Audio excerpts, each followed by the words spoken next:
Praise the Lord. ஆண்டவராய் இயேசு கிறிஸ்துவின் இனிய நாமத்தினாலே உங்களுக்கு அன்பின் வாழ்த்துதல். அன்பு பிள்ளைகளே, கர்த்தருடைய சமூகத்தில் இப்படி உற்சாகமாக இருக்கிறீங்களா? காலை தோறும் அவருடைய கிருபை நம்மளுக்கு புதிதாக இருக்கிறது. இந்த காலையிலே ஆண்டவருடைய ஒரு வார்த்தையை நீங்கள் எதிர்பார்த்து, ஏசப்பா நீங்கள் எங்களோடு பேசுங்கன்னு சொல்லி ஆவலாய் காத்திருக்கிறீங்களா? கர்த்தர் உங்களோடு நிச்சயமாய் பேசுவார். சோர்ந்து போகாதீங்க, எதை குறிச்சுன்னு கவலைப்படாதீங்க. அவர் உங்களை விசாரிக்கிறவரானபடினா உங்களோட பாரங்களை, உங்களோட கவலைகளை, உங்களோட துக்கங்களை எல்லாம் அவர் மேலே வச்சிடுங்க. அவர் எல்லாம் பார்த்துக்கொள்ளுவார். நீங்கள் தனிமையில் இருக்கிறீங்களா? ரொம்ப சோர்ந்து போயிருக்கிறீங்களா? பலவீனப்பட்டு போயிருக்கிறீங்களா?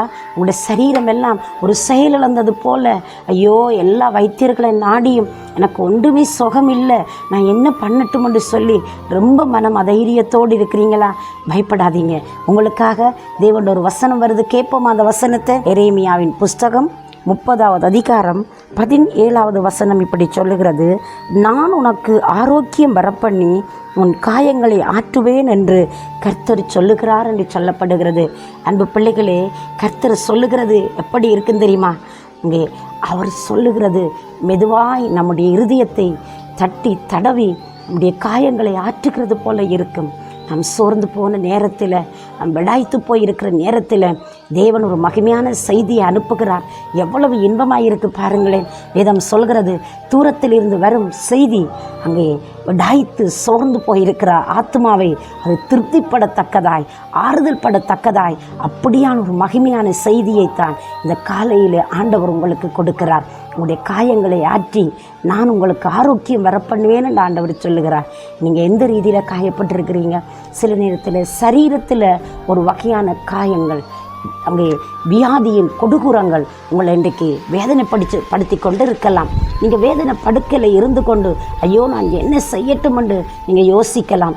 ஆண்டவராய் இயேசு கிறிஸ்து பூமியில் இருந்த நாட்களிலே 18 வருஷம் கூனியான ஒரு ஸ்திரீ தேவாலயத்திலே வந்து போய் கொண்டிருந்தாள். அந்த ஸ்திரீ வருகிறாள், போகிறாள், துதிக்கிறாள், ஆராதிக்கிறாள், எல்லாம் செய்து கொண்டிருந்தாள்.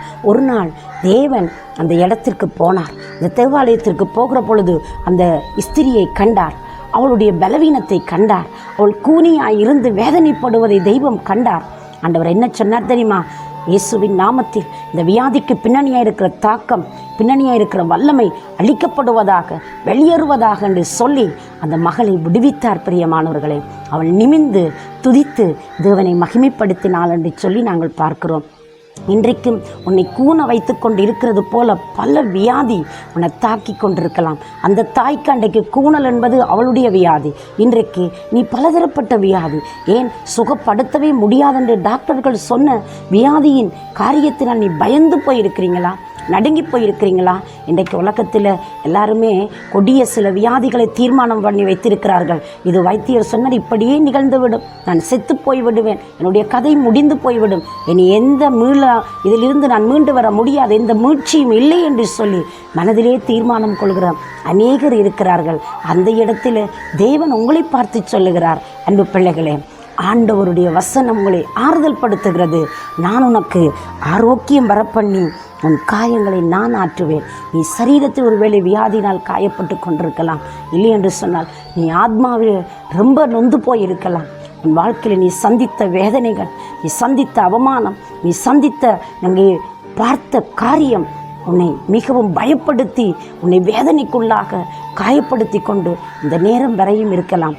அன்பு பிள்ளையை, நீங்கள் பயப்பட வேண்டாம். உங்களுடைய சரீர காயத்தையும் சுகப்படுத்துவார். உங்களுடைய ஆன்மாவில் வந்த காயத்தையும் அவர் உங்களை சுகப்படுத்துவார். உங்களுக்கு ஆரோக்கியம் வர பண்ணி உங்களுக்கு ஒரு அற்புதம் செய்கிற நல்ல தெய்வம் இந்த நாளில் உங்களோடு கூட இருக்கிறார். எதை குறித்தும் கவலைப்படாதீங்க, உங்களுக்கு நிச்சயமாய் வரும். அங்கே அதிலே ஒரு அற்புதம் நடக்கும் என்று நம்புங்க.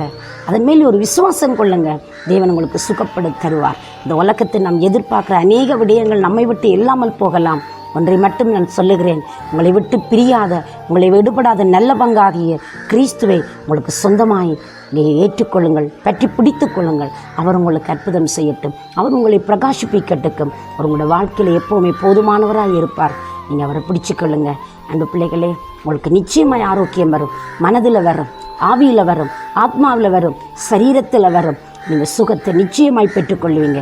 விடுதலையும் ஜெயத்தையும் நிச்சயமாய் நீங்கள் பெற்றுக்கொள்வீங்க. அவருக்கு முடியாதென்று ஒன்றுமே இல்லை. எதிர்பார்ப்போடு அவரை நோக்கி பாருங்கள். நான் உங்களுக்காக ஜெபிக்கட்டுமா? எங்களை நேசிக்கிற பரிசுத்த நிறைந்த நல்ல ஆண்டவரே, இயேசுவின் நாமத்தில் உங்களுடைய பிள்ளைகளுக்கு ஆரோக்கியம் வரப்பண்ணி உங்களுடைய காயங்களை எல்லாம் ஆற்றுங்க சுவாமி. ஒரு அற்புதம் செய்து கனம் பண்ணி காக்கும்படி இயேசு கிறிஸ்துவின் நல்ல நாமத்தினாலே ஆசீர்வதித்து ஜெபிக்கிறேன் ஜீவனுள்ள நல்ல பிதாவே. ஆமேன், ஆமேன். தேவன் தாமே உங்களை நிறைவாய் ஆசீர்வதிப்பாராக. God bless you.